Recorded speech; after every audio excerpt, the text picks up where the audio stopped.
Hi guys, welcome my YouTube channel Gopal Krishna Sharma 1982। आज मैं आपके सामने एक शीर्षक है कविता का बेटी की विदाई। तो बेटी की विदाई पे ये कविता जो है ना उसको मैं आपको सुनाना चाह रहा हूँ। और ये दृश्य कब का है जब पूरी शादी बड़ी हर्ष और उल्लास से बड़ी खुशियों के साथ में पूरी शादी संपन्न हो जाती है, लेकिन जब विदाई का समय आता है ना तो वो किस प्रकार का हृदय को द्रवित कर देने वाला होता है, दुखी कर देने वाला होता है। वो सीन इस कविता में दिखाया गया है जो मैं आपको सुना रहा हूँ यहाँ पर। कन्यादान हुआ जब पूरा, आया समय विदाई का, हंसी खुशी सब काम हुआ था, सारी रस्म अदाई का, है ना। कि पूरा जब कन्यादान हो चुका होता है और वो कन्यादान होने के बाद में अब समय आ गया विदाई का, अर्थात जिस बेटी के साथ में अपन पूरे जीवन भर हर्ष और उल्लास के साथ में रहे, उसको पाला पोसा, उसको बड़ा किया, उसको पढ़ाया, और अब उसी बेटी को विदाई करने का समय आ गया है ना। यस, बेटी के उस कातर स्वर ने बाबुल को झकझोर दिया, पूछ रही थी पापा तुमने क्या सचमुच में मुझको छोड़ दिया। कितना सुंदर वहां पर लिखा है इसने कि बेटी के उस कातर मतलब होता है दुखी कर देने वाले, बेटी के उस दुखी कर देने वाली उस आवाज ने उस पापा को झकझोर दिया, उस पापा को हिला दिया, उस पापा को बिल्कुल दुखी कर दिया। क्या पूछ रही बेटी कि पूछ रही पापा कि क्या तुमने मेरे को सचमुच में छोड़ दिया, कि पापा मेरे को विश्वास नहीं हो रहा, मेरे को बिलीव नहीं हो रहा कि आज तक जो पापा मुझसे इतना प्यार करता रहा, आज वो पापा मेरे को छोड़ दिया है, मेरे को यहाँ से विदा करने की कोशिश कर रहा है, तो मेरे को विश्वास नहीं हो रहा। इसलिए मैं आपसे पूछ रही हूँ क्या आपने मेरे को आज बिल्कुल सचमुच में छोड़ दिया। अपने आंगन की फुलवारी मुझको सदा कहा तुमने, मेरे रोने को पल भर भी बिल्कुल नहीं सहा तुमने।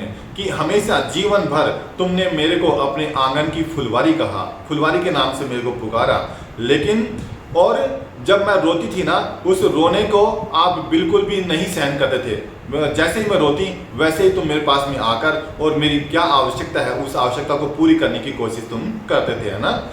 क्या इस आंगन में मेरा एक कुछ स्थान नहीं, अब मेरे रोने का पापा तुमको बिल्कुल भी ध्यान नहीं, है ना। कि आपके इस आंगन के अंदर क्या आज मेरे लिए एक बिल्कुल भी कोना नहीं है, और आज मैं इतना रो रही हूँ, इतना बिलखा रही हूँ, क्या तुम मेरे इस रोने को बिल्कुल भी ध्यान नहीं दे रहे।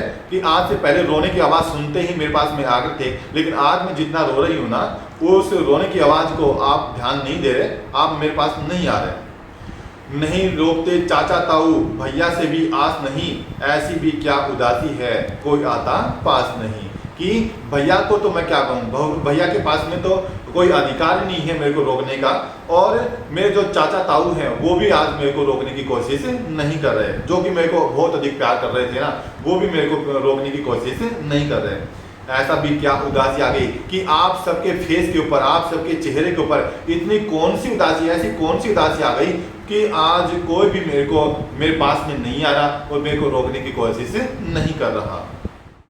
बेटी की बातों को सुनने के पिता नहीं रह सका खड़ा, उमड़ पड़े आंखों से आंसू, बदहवा सा रो पड़ा। कि इस प्रकार के बेटी के शब्दों को सुनकर जो पिता दूर खड़ा था ना वो वहां पर खड़ा नहीं रह सका और तुरंत अपनी बेटी के पास में आ गया।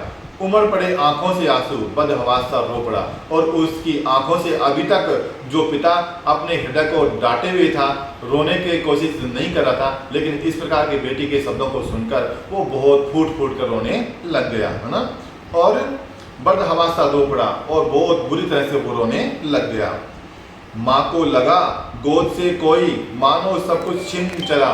कि अब माँ को, जो बेटी की माँ है ना, उस माँ को भी ऐसा प्रतीत हो रहा है कि आज उसकी गोद में जो सब कुछ था ना वो सब कुछ किसी ने छीन लिया। फूल सभी घर की फुलवारी से कोई जो बिन चला। कि ऐसा लगा कि घर की जो फुलवारी है उस फुलवारी से जो फूल लगे हुए थे ना उन फूलों को कोई दूसरा ही कोई लेके चला गया। ऐसी उदासी उस घर के अंदर आ जाती है जब बेटी विदाई करके चली जाती है। इसी के साथ में ये कविता यहीं पर मैं संपन्न करता हूँ। नेक्स्ट कोई अगली कविता लेकर मैं आपके पास में वापस आऊँगा। जब तक के लिए आप मेरे YouTube चैनल में बने रहें। आप सभी को राम राम।